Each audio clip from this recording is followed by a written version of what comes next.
전도서 9장 1절부터 보면은 9장 1절에 이 모든 것을 내가 마음에 두고 이 모든 것을 살펴본즉 의인들이나 지혜자들이나 그들의 행위나 모두 다 하나님의 손 안에 있으니 사랑을 받을는지 미움을 받을는지 사람이 알지 못하는 것은 모두 그들의 미래의 일들입니다. 이게 보면 이제 미래의 일들은 다 우리가 모른다는 거거든요. 확실하죠 뭐. 그래서 미래의 일들을 모르기 때문에 사람은 어떤 대책을 세우냐면 그래 그럼 미래를 모르지만 내가 미래를 만들지 뭐 하고 이제 본인이 미래를 계획해, 미래를 구상하고 미래를 막 희망해. 그리고 이제 본인이 하루하루 살면서 그 미래의 그 자기가 세운 계획을 성취하려고 달려간단 말이지. 그래서 인간의 대책은 알 수 없는 미래에 대한 인간의 대책은 뭐냐? 오늘을 준비해서 알지 못하는 미래를 내 것으로 만들자. 이게 이제 인간의 대책이거든. 근데 오늘 말씀에 보면 뭐라고 되어 있냐면, 모두 다 하나님의 손 안에 있다. 그랬다고. 그러니까 의인들이나 지혜자들이나 그들의 행위나 모두 다 하나님의 손 안에 있다. 근데 오늘 내가 뭔가를 하는 것도 마찬가지지만 하나님의 손 안에 있어요. 그러니까 오늘 내가 한 현재의 행위가 미래의 내일을 준비한다, 만든다라고 생각하지만 사실은 오늘 현재의 일도 우리 인간의 뜻대로 안 된다고 하는 거. 왜냐하면 하나님의 손 안에 있으니까. 결국 이 말은 무슨 말인가 하면 하나님의 확정된 그 뜻이 오늘 내게 닥쳐오는 거라고. 그러니까 성도 입장에서는 확정된 미래가 오늘 내게 닥쳐와서 오늘 이렇게 뚜껑을 여는 거야.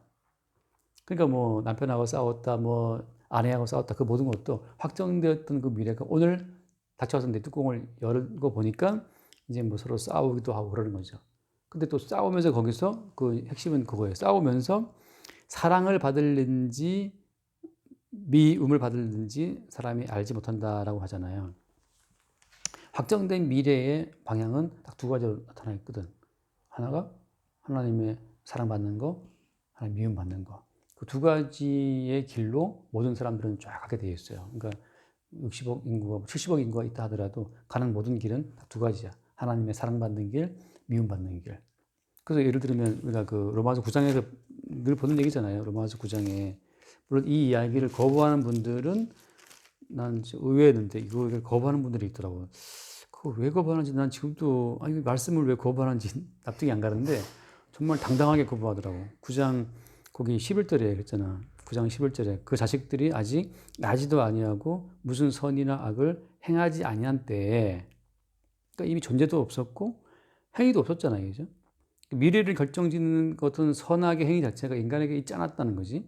근데 택하심을 따라 되는 하나님의 뜻이 행위로 말미암지 않고 그러니까 인간의 행위로 오늘의 행위로 내일의 미래 되는 것이 아니라는 사실을 말하는 거거든. 하나님의 택하심을 따라 되는 하나님의 뜻이 행위로 말미암지 않고 오직 부르시는 이로 말미암아 서게 하려 하사 그랬잖아요. 그러니까 부르신 그분의 그분으로 말미암아서 우리 인간의 현재 미래가 다 세워지는 거라고. 그래서 그 뒤에 있는 말씀처럼 13절 기록된 바 내가 야곱은 사랑하고 에서는 미워하였다 하심과 같으니라. 결국은 야곱은 뭘 해도 하나님의 사랑받는 길로 가게 되는 거고 에서는 뭘 해도 하나님의 미움받는 길로 가는 거예요. 그러니까 에서가 정직하게 아버지를 속이지 않고 사냥한 고기를 가지고 와서 아버지를 대접해 드리고 복 받으려고 그 나름대로 그 정말 정직하게 했단 말이지. 근데 이미 미래에 하나님의 미움 받기로 이미 작정된 그 미래가 닥쳐오니까 어때요? 정직하게 가져왔으나 결국은 아버지로부터 저주를 받아요. 물론 거기에 대해서 어떤 분은 또 뭐 반발하는 분도 있어. 어떻게 그럴 수 있나 그러는데 확정된 주에 닥쳐온 거예요. 그러니까 언약적인 차원으로 그 이삭이 왜 나중에 사건 전문을 알았으면 그거를 바꿔줘야지. 잘못된 적폐는 이걸 바꿔야 되는데 왜 이삭은 그대로 그걸 승인했느냐. 그래서 또 이제 반발하는 분이 있지만 근데 그것은 뭘 몰라서 언약을 몰라서 그래요. 언약 자체는 이미 여기 나온 말씀처럼 인간의 존재도 있기 전에 무슨 선이나 악을 행하기도 이전에 벌써 이미 확정된 미래가 있다니까. 그러니까 그 확정된 미래 앞에서 현재 내가 오늘 뭘 어떻게 했다 저렇게 했다 그게 아무 의미가 없어요. 그러니까 착하고 성실하게 살았으나 불행하게 되는 사람도 있고 지난주 봤잖아요. 개판으로 살았는데 마땅히 의인이 받아야 될 복을 누린 사람도 있고 알 수 없는 거지. 그럼 다 뭘 말하는 거냐면 기본적으로 인간 자체는 다 하나님의 저주 가운데 있어요. 그 바닥을 깔고 닥쳐오는 미래가 그 깨끗한 종이 위에 뭐가 딱 찍히듯이 그 확정된 미래가 현재 딱 찍히게 되면 그게 드러나는 거지. 그 드러나는 양상은 뭐냐면 계속 하나님의 사랑과 은혜를 발견하는 사람이 있고 그것은 전혀 떠오르지 않고 계속 본인의 행한 것의 가치 그래서 막 괜히 억울하고 괜히 막 자기 행위로 자기를 보다 보니까 본인이 제일 억울한 거지. 또 다른 사람을 향해서 하나님 향해서 나는 이거 했고 저거 했고 저거 했습니다부터 했던 기도했던 그 바리새인처럼 자기 자신을 확대하는 자아를 가지고서 하나님을 상대하려고 하는 그런 본능이 있는 거죠. 그래서 여기 그 미래에 확정된 미래가 닥쳐와서 오늘을 찍어낸다는 사실을 말씀하고 있는 거고 그래서 그 뒤에 보면 2절에 보면 모든 사람에게 임하는 그 모든 것이 일반이다. 의인과 악인, 선한 자와 깨끗한 자, 뭐 더러운 자, 제사 드리는 자와 잘 드리지 않는 자, 맹세하는 자, 맹세하기를 무서워하는 자가 다 일반이다. 뭐가 일반인 거예요? 3절 모든 사람의 결국은 일반이다. 이것은 해 아래서 행해지는 모든 일 중에 악한 것이다. 그 인생의 마음에는 악이 가득하여 그들의 평생에 미친 마음을 품고 있다가 후에는 죽은 자들에게 돌아가는 것이다. 뭐가 일반이냐 하면 모든 사람을 뒤집어서 속을 보면 다 악한 마음밖에 없어요. 악하다는 건 자기중심. 자기가 다 하나님이야. 자기가 신이야. 내 마음에 안 들게 하면 다 미운 거지. 내 마음을 들게 해주면 다 훌륭한 사람이고. 그러니까 이게 얼마나 사람이 완악한지 하나님 중심으로 돌아가는 세상에서 항상 본인이 중심인 것처럼 해요. 그러니까 아까 말했던 그런 사건도 마찬가지죠.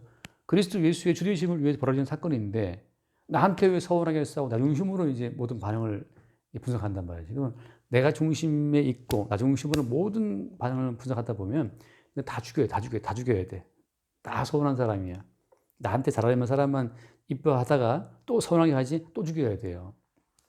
그러니까 참 우리 인간이 악하다고 하는 것은 만물의 중심이 그리스도 예수님인데 마치 자기가 중심인 것처럼 만사를 생각한다는 점에서 악한 건데 그 악함이 다 다 똑같다는 거죠. 모든 사람이 다 그래서 죄인이에요. 이걸 로마서식으로 말하면은 모든 사람이 다 죄를 범했기 때문에 하나님 공에 못 이른다 그 말씀이지. 그 말씀과 같은 거죠. 그러니까 우리가 사람을 볼 때 저 사람은 많이 배운 사람, 지혜로운 사람, 영어 잘하는 사람, 못하는 사람, 뭐 선이 나기 사람 세상에 다양하게 보지만 하나님의 안목은 딱 물어보는 거예요. 저주를 받아서 심판받아서 죽어마땅한 자들, 죄인들로만 쫙 보는 거죠. 이게 어때? 우리도 그런 안목으로 자신을 볼 수 있어야 돼. 아, 나는 참 하나님 보시기에 죽어마땅한 자. 아까 말했던 그런 같은 고백의 내용이잖아요.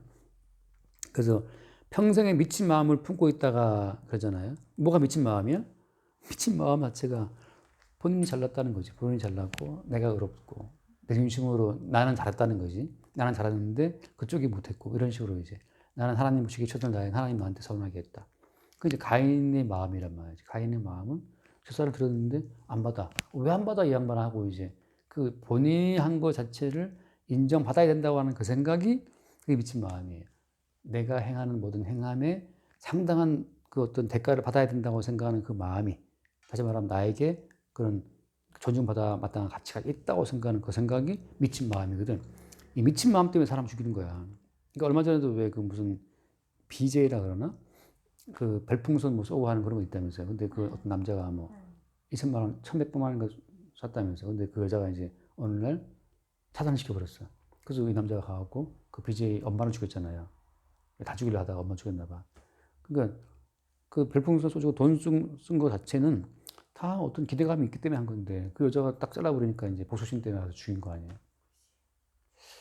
그러니까 사람은 다 미친 마음이에요. 자기 중심으로 다 돌아가야 되는데 안 돌아가면 이제 그거 다 파괴하고 죽여버려야 마땅한 거지. 옛날에 어떤 그 그림책, 동화책인데 거기 보면 외국 동화책인데 아이가 놀다가 화가 났어. 엄마가 뭘 하지 말라 그랬대. 화가 났더니 화가 난 그 아이의 마음을 묘사한 거예요. 화가 나 처음에는 집이 다 파괴돼. 그 다음에 마을을 다 없애버려. 점점 그 아이의 분노가 커져 나중에는 지구를 없애버려. 그리고 진짜 별들을 다 깨버리고 막. 그리고 혼자 다 남아. 그렇게 한참 이제 휘식거리고 이제 화를 낸 이후에 이제 잠이 들었는데 그때 이제 엄마가 부른 거지. 그런 동화가 나오거든. 그 동화책을 보면서 야 인간의 그 죄성 자체를 참 잘 묘사했다. 결국은 온 우주를 파괴해버려요 인간의 본성이. 그 아이의 마음이지만 그게 나와 있는 거지. 그래서 일단 4절에 보면 모든 산자들 중에 들어있는 자에게는 누구나 소망이 있음은 산 개가 죽은 사자보다 낫기 때문이다. 살아있는 개가 죽은 사자보다 나은 이유는 뭐 때문이에요? 그 5절에 보면 산자들은 죽을 줄을 알되 죽은 자들은 아무것도 모른다는 거. 이게 첫 번째 중요해요. 살아있는 개가 죽은 사자보다 낫다고 하는 거 왜 낫냐 하면은 사람에 대한 이거 이제 비유잖아요. 사람에 대한 진짜 개를 말하는 게 아니지. 사람에 대한 비유인데 내 처지가 정말 개처럼 비루하다 할지라도 살아있는 개가 낫다는 말은 뭐냐? 산자는 죽을 줄을 안다 이 말씀처럼 우리가 하나님 보시기에 죄로 말미암아 죽어 마땅한 자들이구나라고 하는 것을 아는 사람은 살아있는 자예요. 이거 주님의 생명 받은 자지. 주의 생명을 받은 자고 사자처럼 막 이 땅에서 모든 걸 누리고 살아. 사자처럼 막 권세를 누리고 살아. 그런데도 죽은 자는 누구냐? 자기가 죽을 줄을 모른다는 거. 그러니까 자기가 지금 죽음 속에 있다고 하는 걸 모르는 자들은 정말 죽은 자들이고 죽음 속에 있다는 걸 아는 자들은 산 자들이에요. 아까 요한복음 말씀처럼 너희가 못 본다고 하면 죄가 없었는데 본다고 하는 죄가 있다고 말씀처럼 지금 니들이 살아있다 그러니까 죽은 자인 거야. 근데 정말 살아있는 자들은 어때요? 우리 모두가 죄의 삭선 사망으로서 이 죄로 인해 내가 죽는구나. 음행하다가 몇 명이지? 2만 3천 명이 죽은 것처럼 내가 또 음행하는 죄를 짓는 이 죄인으로 내가 하나님 보시기에 죽어 마땅한 자구나. 그러니까 산자들은 죽을 줄을 알되라는 말씀처럼 이게 살아있는 그러니까 개처럼 살아도 개처럼 뭐 세리처럼 가늠죄 잡힌 가늠 여자처럼 강도처럼 살아도 개처럼 개 같은 인생을 산 거지. 그런데도 예수를 만나서 내가 죽음 속에 있다는 것을 안 자는 그건 살아있는 개예요. 나사로 거지처럼. 근데 사자처럼 막 용맹하게 살고 매일 잔치하고 살아도 이 생명을 모르는 자는 자기가 죽었다는 사실 자체를 몰라. 늘 자기가 살아있는 줄 알지. 갑자기 이제 덫처럼 죽음에 탁 덮치게 되죠. 그러니까 뭐 산개와 죽은 사자의 비유는 그러니까 이제 말하자면 그리스도 예수의 생명을 받아서 살아있는 자와 생명을 받지 못해서 죽어 있는 자에 대한 하나의 모습이죠. 요한일서에 그런 말씀 있지.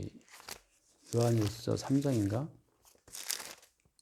거기 왜 아들이 있는 자에게는 뭐 생명이 있고 그런 말씀. 아들이 없는 자에게는 그 비교하는 말씀이 어디 있더라? 요한일서에 보면은 5장에 있나? 어디다 안 들어가니? 5장이네. 5장 그 11절에 보면 5장 11절 또 증거는 이것이니 하나님이 우리에게 영생을 주신 것과 이 생명이 그의 아들 안에 있는 것이다. 생명이라고 하는 것은 그의 아들 속에 있어요. 그래서 아들이 있는 자에게는 생명이 있어. 아들이 없는 자에게 생명이 없어. 그러니까 산개, 다시 말하면 개처럼 비루한 인생이라 하더라도 아들이 있는 자에게는 생명이 있는 거예요. 그 나사로 거지가 헌대를 앓고 개들이 와서 헌대를 핥잖아. 정말 개가 와서 헌대를 핥고 있으니 개 같은 인생이지. 그런데 불구하고 아들이 있는 자에게는 생명이 있기 때문에 천사들이 받들어서 올라간단 말이야. 천사가 그 집은 있었어요. 항상 대기 타고 있다고 천사가. 근데 아들이 없는 자는 부자가 연락하고 비싼 옷을 입고 매일 무슨 버스카도 없어. 교회 그런 거 아니야. 맨날 이건 벤츠 타고 다니고 그냥 모범택시 올라가도 상관없는 그런 인생인데도 아들이 없으면 생명이 없어요. 이건 죽은 사자라고, 죽은 사자. 그런 얘기를 하고 있는 거죠. 그런 이야기고. 그래서 그들이 다시는 상받지 못하는 것은 그들의 이름이 잊어버린 바 됩니다. 이 땅에서는 그들이 부자라 해도 생명책의 이름이 없어요. 그러면 다 지옥 가는 거예요. 생명책의 이름이 없으면. 6절에 그들의 사랑과 미움과 시기도 없어진 지 오래이니 해 아래에서 행하는 모든 일들 중에서 그들에게 돌아갈 몫은 영원히 없다.